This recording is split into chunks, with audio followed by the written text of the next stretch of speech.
আমার মিঠি রানী না রাগ করেছে জানো তো। ওকে এখন আমি জিজ্ঞাসা করবো ও কার উপর রাগ করেছে। দেখো না, বালিশের উপর মাথা রেখে এক কোণাতে গিয়ে শুয়ে আছে।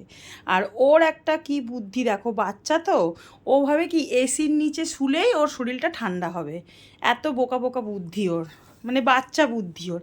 দেখবে এবার দেখো, মা তুমি কার উপর রাগ করেছো? মা চোখ দিয়ে দেখাও, কে কাকে তোমাকে, তুমি কার উপর রাগ করেছো বলো? কে সমস্যা তোমার? সমস্যা করছে কে? কে চোখ দিয়ে দেখাও তো, কে সমস্যা করছে? দেখাও, দেখাও তো কে সমস্যা করছে মা?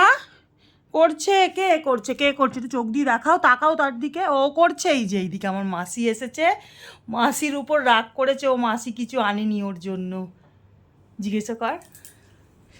এই কিছু আনিনি তো ওই জন্য হ্যাঁ, ওর জন্য কিছু আনা হয়নি, ওই জন্য ও রাগ করেছে। আমি ওই দেখো দেখো, মাসিকেই দেখাচ্ছে যে ওর উপর রাগ করেছে। ভুলে যাই রে বাবা, আমি সত্যি সরি বল। সরি। হ্যাঁ সরি বলেছে, পরের বারে আনবে তোমার জন্য। হ্যাঁ শোনা, ঠিক আছে, এবার সরি করে দাও, একটু সরি করে দাও তুমি। আচ্ছা করে দিয়েছে তোকে সরি, যা।